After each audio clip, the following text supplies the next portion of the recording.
Good evening everyone, good evening to all of you. Welcome back to your own channel right on. आज हम नया chapter शुरू करने जा रहे हैं जिसका नाम है ट्रिग्नोमेट्री। छोटे छोटे पार्ट्स में इसको जल्दी से कवर करेंगे और आफ्टर दैट एक फुल चैप्टर का वीडियो भी आपको मिल जाएगा। सो DSSB TGT के लिए जो भी साथी तैयारी कर रहे हैं, वेलकम। राइट ऑन आपके लिए अच्छा खासा प्लेटफॉर्म है जहां से आप अच्छी खासी तैयारी जो है वो कर सकते हैं। तो 11th क्लास का हमारा थर्ड चैप्टर है which is very very important, क्योंकि अगर आप कोई भी टॉपिक करते हो तो ट्रिग्नोमेट्री तो 20 मतलब हर जगह पे आपको काम आएगी। ठीक है, सो सबसे पहले आज हम क्या डिस्कस करेंगे, we are talking about the angle. Quadrant क्या होते हैं, angle in any quadrant, system कौन सा होता है एंगल्स का, and radian of a constant angle, ये सारी चीजें डिस्कस करेंगे। So let's start. सबसे पहली बात तो हमें ये पता होना चाहिए एंगल होता क्या है। हम बहुत सारे साथी सोचेंगे मैम ये भी कोई पूछने की बात है, वी ऑल नो दैट कि एंगल होता है, बट अगर इसकी प्रॉपर डेफिनेशन की बात करें तो क्या होता है। मान लीजिए दिस इज अ लाइन और इस लाइन ने कुछ पाथ कवर किया है, कुछ पाथ कवर किया है, मतलब ये लाइन इस पॉइंट को फिक्स करने के बाद, एक पॉइंट पे फिक्स होने के बाद हमने क्या कर दिया, इसको रोटेट कर दिया। तो उसने कितना पाथ कवर किया है, कितनी वो रोटेट हो चुकी है, उसको हम लोग क्या बोलते हैं, एंगल बोलते हैं। So this is known as angle, कि हमारी लाइन एक पॉइंट को फिक्स करने के बाद जब मूव करती है तो वो कितना पाथ कवर करती है। ठीक है, समझ में आया लाइन क्या होती है। For example this is our P, this is our OP line, और after moving you can say this is P dash, कि हमारी नई लाइन जो है वो ये बनी है और उसने इतना एंगल कवर किया है, इतना पाथ कवर किया है। अब ये 30 डिग्री हो सकता है, 60 डिग्री हो सकता है, 90 डिग्री हो सकता है, it can be any number. समझ में आया। अब यहाँ पे बात होती है कि जब ये पाथ ऊपर अपवर्ड कवर करती है तो हमारा एंगल होता है पॉजिटिव। अगर मैं आपसे कहूं कि नहीं मेरी जो लाइन है वो पाथ तो कवर कर रही है, वो मूव तो हो गई पर वो नीचे की तरफ हो गई, मतलब ये मेरे पास एक फिक्स लाइन थी, फिक्स लाइन को मैंने क्या कर दिया, थोड़ा सा रोटेट कर दिया और वो नीचे चली गई, तो एंगल तो यहाँ पे भी बन रहा है। तो ये मैं आपको बता दूं this is a negative angle. Ma'am angle भी नेगेटिव होता है, बिल्कुल एंगल भी नेगेटिव होता है, एंगल पॉजिटिव भी होता है, नेगेटिव भी होता है। दोनों चीजों को बारे में हमें पता होना चाहिए। जब हमारा जो एंगल है वो कौन सी डायरेक्शन में जा रहा है, इस डायरेक्शन में जा रहा है, जिसे हम लोग क्या कहते हैं, anti clockwise. Anti clockwise direction में जाता है तब हमारा एंगल पॉजिटिव होगा, और जब हमारा एंगल क्लॉकवाइज डायरेक्शन में जाता है, क्लॉकवाइज डायरेक्शन में पाथ को कवर करता है, तब हमारा एंगल क्या होगा, नेगेटिव होगा। समझ में आया, क्लियर हुआ। एंटी क्लॉकवाइज और क्लॉकवाइज एंगल। ठीक है, आगे हम बात करते हैं एंगल को कवर करने के बाद we are talking about the coordinates. Coordinates क्या होते हैं, जहां पे आपको एक अच्छा सा खासा ग्राफ नजर आ रहा है, ये जीरो है, ये एक्स एक्सिस है और ये वाई एक्सिस है। इसको हम एक्स डैश के साथ और इसको हम वाई डैश के साथ रिप्रेजेंट करते हैं। अब यहाँ पे आपको चार कोऑर्डिनेट नजर आ रहे हैं, इसको हम लोग बोलते हैं first coordinate, this is our second, this is our third one and fourth. ये इस बात का ध्यान रखना है कि अपनी मर्जी से नंबर नहीं लेने। First quadrant, second, third and fourth ये फिक्स है, इन्हीं को फर्स्ट सेकंड थर्ड फोर्थ के नाम से जाना जाता है। ठीक है, नेक्स्ट हम बात करें, अगर हम बात कर रहे हैं एक्स डैश और वाई डैश, अगर मुझे रिप्रेजेंट करना है कि फर्स्ट क्वाड्रेंट कौन सा होगा तो मैं उसे कैसे लिखूंगी, X O Y, this is my first quadrant. और अगर मैं सेकंड क्वाड्रेंट की बात कर रही हूं तो इसको हम कैसे लिखते हैं, वाई ओ एक्स डैश। और सिमिलरली थर्ड क्वाड्रेंट को कैसे रिप्रेजेंट किया जाता है, एक्स डैश वाई डैश, और फोर्थ क्वाड्रेंट को कैसे रिप्रेजेंट करते हैं, वाई डैश एक्स। समझ में आया, यहां से शुरू हुआ आगे चला गया। तो ये है हमारे क्वाड्रेंट्स। तो फिलहाल हमें इतना समझना है कि ये हमारे पास गिनती में कितने होते हैं, चार होते हैं, 2 डायमेंशन में। ठीक है, और फर्स्ट सेकंड थर्ड फोर्थ इस तरीके से लिखे जाते हैं। अब ये तो हमें बताने की जरूरत नहीं है कि यहाँ पे x पॉजिटिव नंबर्स को रिप्रेजेंट करता है, यहाँ पे x के नंबर्स नेगेटिव होते हैं, यहाँ पे y के नंबर्स पॉजिटिव होते हैं, यहाँ पे y के नंबर्स नेगेटिव होते हैं। हम ऑलरेडी ग्रेजुएशन है मैथ्स में, तो इतना तो हमें पता होगा, right. Now angle in any quadrant. अब यहाँ पे हम बात करते हैं एंगल्स की। तो एंगल्स का क्या ही हो सकता है। फॉर एग्जाम्पल मैंने कोई भी एंगल बनाया, एंगल ने ये पाथ कवर किया, इतना पाथ कवर किया, मतलब इसने 90 डिग्री से कम, टोटल ये एंगल कितना होता है 90 डिग्री का, 90 डिग्री से कम पाथ कवर किया। मान लीजिए 60 डिग्री का एंगल बना रहा है, तो 60 डिग्री का एंगल कहां बनेगा, यहां बनेगा। अब हम आपसे पूछें कि ये एंगल कौन से क्वाड्रेंट में है, तो आप झट से जवाब दे देंगे मैम फर्स्ट में, वेरी राइट। अगर हम कहें कि मेरा जो एंगल है वो 120 डिग्री का बन रहा है, मतलब 90 से ज्यादा और 180 से कम। देखिए ये जो अगर हम कहें ये 0 डिग्री होता है, ये 90 डिग्री का एंगल बनता है, ये 180 डिग्री का एंगल बनाएगा, ये 270 डिग्री का एंगल बनाएगा। There is no doubt. जब हम आपसे ये कह रहे हैं कि हमारा एंगल 90 से बड़ा है पर 180 से छोटा है, तो हमारा एंगल कौन से क्वाड्रेंट में बन रहा है? सेकेंड क्वाड्रेंट में बन रहा है। This is our second quadrant. अगर हम कहें कि मेरा एंगल 180 से बड़ा है पर 270 से छोटा है, तो हमारा एंगल कौन से क्वाड्रेंट में बन रहा है? थर्ड क्वाड्रेंट में बन रहा है। This is our third quadrant. अगर हम कहें कि मेरा एंगल 270 से भी बड़ा है पर 360, क्योंकि आफ्टर रोटेशन ये दोबारा 360 पर आ जाएगा, सिमिलरली आगे सर्कुलेशन ऐसे ही चलता रहता है, तो यहाँ पे मेरा जो एंगल है वो कौन सी कितने डिग्री का बन रहा है? आप कहेंगे कौन से क्वाड्रेंट में बन रहा है? आप कहेंगे फोर्थ क्वाड्रेंट में बन रहा है। तो इस चीज का आपको अच्छे से ध्यान रखना है कि जो एंगल्स हैं वो अकॉर्डिंग टू, मतलब क्वाड्रेंट, कौन से क्वाड्रेंट में एंगल बन रहा है, ये बहुत ज्यादा इंपॉर्टेंट चीज है हमारे लिए, आगे जाके बहुत ज्यादा काम आएगी। तो क्वाड्रेंट जो है वो कैसे काम करते हैं, इस चीज को ध्यान से देख लें दोबारा। 0 डिग्री से स्टार्ट होता है, ये 90 डिग्री का एंगल होगा, ठीक है। 90 और 90 देखिए, ये 180 डिग्री, ये पूरा का पूरा 180 डिग्री बनाता है, और ये जो है वो 270 degree. After that complete circle हो गया तो 360 डिग्री, और सिमिलरली दोबारा से सर्कल चलता रहता है, ठीक है। आगे बात करते हैं नेक्स्ट वन। चलिए ये तो सेम ही टॉपिक आ गया। हाँ जी, system of angles. System of angles में आज हम देखेंगे कि हमारे एंगल्स के कौन कौन से सिस्टम्स होते हैं। सबसे पहला सिस्टम जिसके बारे में हम यहाँ पे बात कर रहे हैं, दैट इज सेक्सागेसिमल सिस्टम। गेसिमल सिस्टम, हाँ जी, ये सिस्टम ऐसा सिस्टम है जिसको हम सिंपल वर्ड्स में इंग्लिश सिस्टम भी बोलते हैं, और नॉर्मली जब भी हम यूज करते हैं तो यही सिस्टम यूज किया जाता है। मैंने आपसे पूछा कितने डिग्री का एंगल बन रहा है, आपने सिर्फ एक ही जवाब दिया 30 डिग्री, दूसरा बच्चा बोला 60 डिग्री, तीसरा बच्चा बोला 90 डिग्री। हर एक जो साथी है वो 90 डिग्री डिग्री में आंसर दे रहा है, और वो कौन सा सिस्टम है? सेक्सागेसिमल सिस्टम, जिसको हम इंग्लिश सिस्टम भी बोलते हैं। बहुत ही क्लियर है। मतलब अगर हम बात करें कि यहाँ पे पूरा का पूरा एक right angle, one right angle, एक राइट एंगल कितने डिग्री का होता है? आप कहोगे मैम ये भी कोई पूछने की बात है, 90 डिग्री का होता है। बिल्कुल, वन राइट एंगल कितने डिग्रीज का होता है? 90 डिग्रीज का होता है। और अगर हम आपसे पूछ लें कि जो 1 डिग्री है वो क्या कंसीडर करती है, तो आप कहोगे कि इसमें 60 मिनट्स होते हैं। बिल्कुल सही। अब ये क्या हो गया, देखिए मेरे पास मान लीजिए दिस इज डिग्री, मेरे पास मान लीजिए ये 1 डिग्री का पूरा एंगल है। मैम 1 डिग्री का एंगल इतना बड़ा नहीं बनता, आई नो दैट, मैं जस्ट इसको एक्सपेंड करके जूम करके आपको दिखाने की कोशिश कर रही हूँ कि मान लीजिए ये क्या है, 1 डिग्री का एंगल है।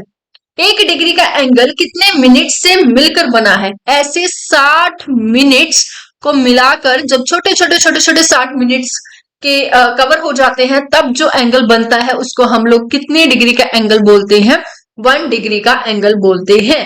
और इसको और किस तरीके से रिप्रेजेंट किया जाता है? It also represent as 60 minutes, 1 dash के साथ, ठीक है।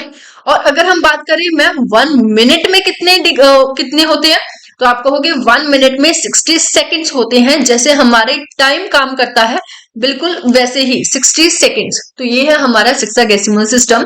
अभी तक हमें डिग्री के बारे में तो अच्छा खासा पता था, बट एक डिग्री में 60 मिनट्स होते हैं। सिमिलरली अगर ये 1 मिनट है तो ये कितने उसको मिलाकर बना होगा? ये 60 सेकेंड को मिलाकर बना होगा। इतना कर लीजिए, सफिशिएंट। सेक्सागेसिमल सिस्टम समझ में आया? मतलब अगर आप कहें कि मेरा जो एंगल है वो 60 डिग्री पूरा नहीं बन रहा, उससे थोड़ा ऊपर है, तो इसका मतलब ये क्या होगा, वो कुछ ना कुछ 60 डिग्री कुछ मिनट का हो सकता है, कुछ सेकंड का हो सकता है, जैसे हमारे पॉइंट्स में आंसर आते हैं, जैसे 60.14 एंड ऑल। सिमिलरली एंगल्स में भी वही चीज होती है। समझ में आया सेक्सागेसिमल सिस्टम? ठीक है। आपको बातें क्या याद रखनी है? आपको यही बातें याद रखनी है। इसको याद रखना बिल्कुल भी मुश्किल नहीं है। 1 डिग्री में कितने मिनट है? 60।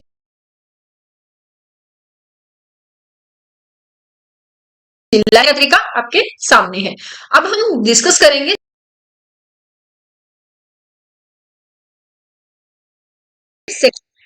Yes, now we are talking about our second system.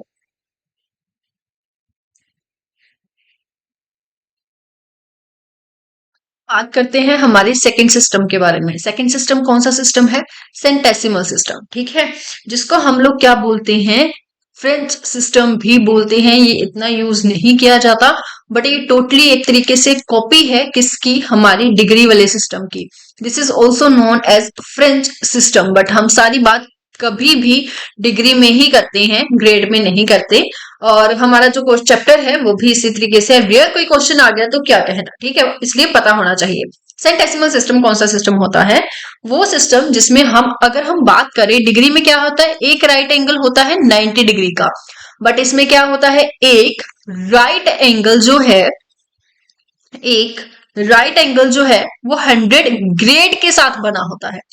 मैं रिपीट कर देती हूँ, 100 ग्रेड के साथ बना होता है, जिसको हम रिप्रेजेंट कैसे करते हैं? 100 ग्रेड्स के साथ करते हैं। जैसे डिग्री को इसके साथ रिप्रेजेंट किया जाता है, ग्रेड को जी के साथ रिप्रेजेंट किया जाता है। अब अगर हम आपसे पूछे कि 1 ग्रेड में कितने मिनट, कितने सेकंड क्या होता है, तो वहां पे भी बिल्कुल सेम ही है। 1 ग्रेड में 100 मिनट्स होते हैं, वहां पे हमारे 60 के अकॉर्डिंग चलता था सब कुछ, यहाँ पे 100 है, इसके अलावा और कोई भी चेंज नहीं है। मतलब अगर हम बात करें एक 90 डिग्री कितने ग्रेड्स को मिलाकर बना है? 100 ग्रेड्स को मिलाकर बना है। और एक जो ग्रेड है वो कितने मिनट्स को मिलाकर बना है? 100 मिनट्स को मिलाकर बना है। और एक जो मिनट है वो कितने सेकंड्स को मिलाकर बना है? 100 सेकंड्स को मिलाकर बना है। तो कुछ नहीं, फ्री में बैठे थे, 60 को 100 में कन्वर्ट कर दिया तो हमारा नया सिस्टम बन गया, ये कह सकते हो। तो कितने मिनट्स को मिलाकर बना है? 100 मिनट्स मिलाकर बना है। और जो 1 मिनट है वो 100 सेकंड को मिलाकर बना है। सिंपल, इससे ज्यादा कुछ नहीं है। दोबारा बोल रही हूं, ये बहुत ज्यादा कम यूज किया जाने वाला सिस्टम है। सबसे ज्यादा डिग्री यूज होती है। थर्ड वन हमारे पास आ जाता है हमारा favourite system, circular system. Favourite क्यों बोला? क्योंकि मैथ की भाषा यहीं पे स्टार्ट होती है। मैथ में हम कभी भी 180 डिग्री नहीं लिखते, हम पाई लिखते हैं, राइट। हम एंगल को रिप्रेजेंट करते हैं 2 पाई बाय 3 के साथ, राइट। हम ये नहीं लिखते कि मेरा एंगल 90 डिग्री का है, हम कहेंगे मेरा एंगल पाई बाय 2 का है। तो मैथ का तो फेवरेट यही हुआ। तो सर्कुलर सिस्टम में ये सिस्टम आता है। सर्कुलर सिस्टम में सबसे पहली बात तो हम समझ लेते हैं होता क्या है। मान लीजिए मेरे पास एक सर्कल है, ठीक है। अब जब मैंने सर्कल है, सर्कल का कोई ना कोई रेडियस भी होगा, बिल्कुल होगा, ठीक है। दिस इज माई सेंटर और दिस इज माई रेडियस। मान लीजिए मेरे रेडियस की लेंथ 5 सेंटीमीटर है, ठीक है। मेरी रेडियस की लेंथ कितनी है? 5 सेंटीमीटर है। तो जब मैंने यहां से चलना शुरू किया, यहां से चलना शुरू किया और चलते चलते मैंने कितना डिस्टेंस कवर कर लिया?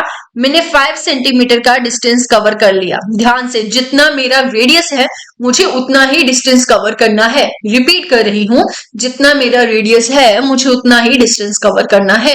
तो चलते चलते जब मैंने 5 सेंटीमीटर का डिस्टेंस कवर कर लिया तो वहीं पे मैं रुक गई। और जब वहां पे मैं रुकी तो देयर इज नो डाउट कि कोई ना कोई एंगल तो बना होगा। अब इसी एंगल को हम लोग क्या बोलते हैं? This is a angle of 1 radian. ये कितने का है? 1 रेडियन का एंगल है। मतलब 1 रेडियन को हम सी के साथ रिप्रेजेंट करते हैं। जनरली पाई की पावर भी सी होती है, पावर नहीं बोल सकते, रिप्रेजेंटेशन सी होती है, जो हम नहीं यूज करते, हम सिंपल पाई के साथ ही लिखते हैं। समझ में आया? तो रेडियन समझ में आया, ये कौन सा एंगल है? एक रेडियन का एंगल है। तो रेडियन तो क्लियर हो गया कि रेडियन कैसे बनता है। तो एक बात का और ध्यान रखना कि जो रेडियंस है वो पाई की फॉर्म में रिप्रेजेंट किए जाते हैं, ठीक है। अगर हम नेक्स्ट बात करें radian as a constant angle, तो इस चीज को ध्यान में रखना, खैर बताने की जरूरत नहीं है फिर भी, कि जो पाई रेडियन है वो किसके इक्वल होते हैं? वो 180 डिग्री के इक्वल होते हैं। ग्रेड के अकॉर्डिंग अगर हम चले, एक राइट एंगल में 100 ग्रेड होते हैं, तो उसके अकॉर्डिंग हमारे पास 200 ग्रेड जो है वो पाई के इक्वल होगा। और जिसको हम लोग कह सकते हैं कि this is equals to 2 right angles. ये किसके इक्वल है? 2 राइट एंगल्स के प्लस के इक्वल है। तो pi, yes you are very right at your place, के पाई की वैल्यू तो 24/7 होती है, but in the radian, in the constant angle, pi की वैल्यू 180 होती है। समझ में आया? क्लियर हुआ? समझ, आई होप ये पूरी चीज आपके पास क्लियर है। अगर मैंने आपसे कहा कि मुझे एक रेडियन में एंगल दिया हुआ है और मुझे डिग्री में कन्वर्ट करना है, तो सबसे पहली बात, इस चीज में कभी भी कंफ्यूज मत होना। मुझे अगर रेडियन में एंगल दिया हुआ है तो देयर इज नो डाउट उसमें पाई तो 110% होगा ही। मान लीजिए मुझे दिया हुआ है 4 पाई, क्योंकि रेडियन है तो पाई होगा। जब मुझे उसे डिग्री में कन्वर्ट करना है तो मुझे पाई को खत्म करना पड़ेगा। खत्म करना है तो मतलब पाई के साथ डिवाइड करना पड़ेगा। अब जब हम पाई के साथ डिवाइड कर रहे हैं तो मल्टीप्लाई तो होगा ही, तो मल्टीप्लाई भी मैंने कर दिया। तो मेरे कहने का मतलब क्या है, मेरा क्वेश्चन सॉल्व होने के बाद जो भी आएगा वो इस तरीके से डिग्री में कन्वर्ट हो जाएगा। जब मुझे रेडियन को डिग्री में कन्वर्ट करना है, मुझे 180 के साथ डिवाइड बाय पाई के साथ मल्टीप्लाई कर देना है। और वही जब मैं डिग्री को कन्वर्ट कर रही हूं रेडियन में, तो यहां पे क्या हो रहा है, डिग्री को रेडियन में कन्वर्ट करना है। जब मेरे पास डिग्री गिवन है तो यहाँ पे 4 डिग्री हो सकता है, पर 4 पाई मेरे पास बिल्कुल नहीं होगा। रेडियन में कन्वर्ट करना है तो पाई मुझे चाहिए, तो यहाँ पे पाई ऊपर आएगा और 180 नीचे आएगा। इसको सॉल्व करेंगे तो मेरा जो भी आंसर आएगा वो किस में कन्वर्ट हो जाएगा, रेडियन में। अगर मुझे कोई एंगल डिग्री से रेडियन में कन्वर्ट करना है तो मुझे क्या करना पड़ेगा, पाई डिवाइड बाय 180 के साथ मल्टीप्लाई करना पड़ेगा। This is how we solve the question, और यही क्वेश्चंस हैं जो इस पूरे टॉपिक में कवर होते हैं। समझ में आया, क्लियर हुआ? तो यही इंपॉर्टेंट चीज है कि किसके साथ मल्टीप्लाई करें, किसके साथ डिवाइड करें।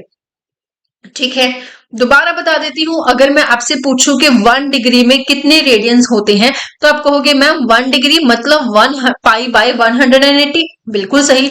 और जब हम इसको सॉल्व करते हैं तो हमारे पास आता है 0.0146 रेडियंस। तो कुल मिला के हमारा ये रिजल्ट है। ठीक है, खैर ये इतना डीपली पूछा नहीं जाता, but still you should know about it कि 1 डिग्री में कितने रेडियंस होते हैं।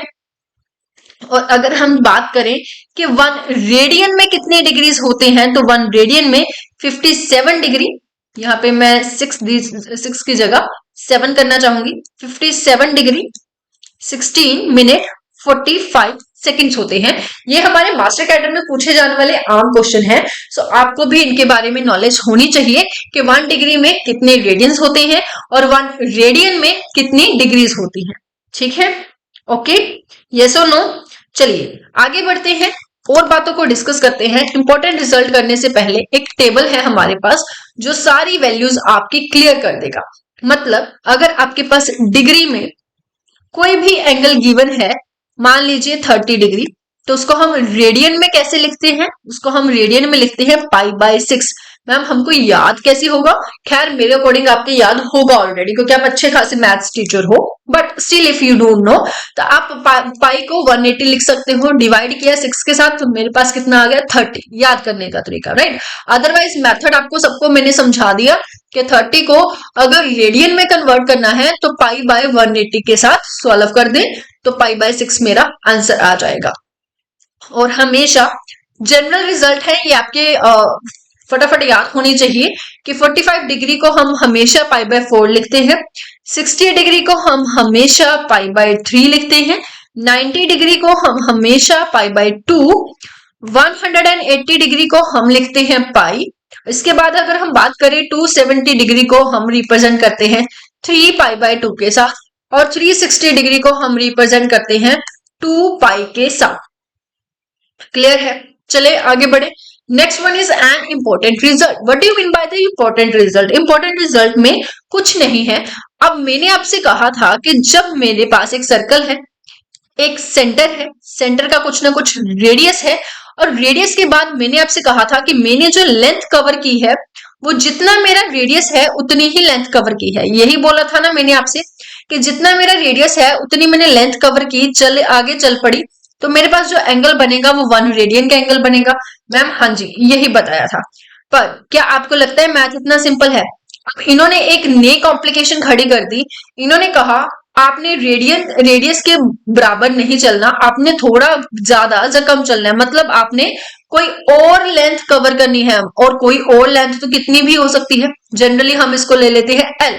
व्हाट इफ आपकी जो कवर की गई लेंथ है वो रेडियस के बराबर नहीं है? मेरे कहने का मतलब ये था कि अगर आपके द्वारा कवर की गई लेंथ आर्क की वो रेडियस के बराबर नहीं है, तब हम क्या करेंगे? तब हमारे पास एक सिंपल सा फॉर्मूला होगा कि हमें एंगल फाइंड करना है एल डिवाइड बाई आर। ये कैसे पता चला? आप सोच के देखिए कि थीटा मेरे पास कितना आ गया था, 1 रेडियन। जब मेरे पास रेडियस और लेंथ दोनों सेम थी तभी मेरे पास 1 आया था। ऑन दैट बेसिस आप कह सकते हो कि मेरा theta L divide by R के इक्वल होगा। मान लीजिए मुझे थीटा फाइंड आउट करना है, मैंने कोई भी लेंथ कवर की है और मान लीजिए मैंने 4 लेंथ कवर की है और रेडियस मेरे पास 2 है, तो मेरा एंगल कितना आ गया, 2 रेडियन आ गया, राइट। तो इस तरीके से हमारा क्वेश्चन जो है वो सॉल्व हो सकता है। सो this is a very important result जो आपके क्वेश्चंस में आपके काम आएगा। यस और नो? यस और नो? आई विश ये सारे टॉपिक्स आपके अच्छे से क्लियर हुए होंगे। और एक और दो रिजल्ट मैं आपको करवाना चाहूंगी, उन रिजल्ट्स को अच्छे से नोट कर ले और नोट करने के बाद अपने नोट्स में भी ऐड कर ले। 2 रिजल्ट्स हैं, जस्ट 1 मिनट। हाँ जी, so this is your first result कि डिग्री, ग्रेड एंड रेडियन, यही पढ़ा है हमने। एक बात का ध्यान रखना, एक डिग्री 90 डिग्री का एंगल 90 डिग्री से बनाती है। ग्रेड में राइट एंगल 100 ग्रेड से बनता है, ठीक है। और थीटा में पाई बाय 2 से बनता है। तो इन तीनों में ये रिलेशन है। अगर हम बात करें हमारे 3 जो सिस्टम है एंगल्स के, उनमें रिलेशन क्या है? This is there relation. अब 2 डिवाइड की डिवाइड में है, सो इसको ज्यादातर कुछ इस तरीके से भी लिख दिया जाता है, जो आपको अगर पता है तो बहुत अच्छी बात है। This is a relation. Second relation हमारे पास क्या है कि अगर हम ग्रेड में से डिग्री माइनस करते हैं तो हमारे पास 20 थीटा ओवर पाई आएगा। So these 2 are relation. और ये सबसे अच्छा खासा पूछे जाने वाला क्वेश्चन है, इंपॉर्टेंट है। समझ में आया? क्लियर है? याद करना बहुत इजी है, तीनों का राइट एंगल डिवाइड में आएगा, सिंपल। ठीक है जी। आगे की ट्रिग्नोमेट्री हम नेक्स्ट वीडियो में करेंगे। I hope you like the video. Thanks for watching.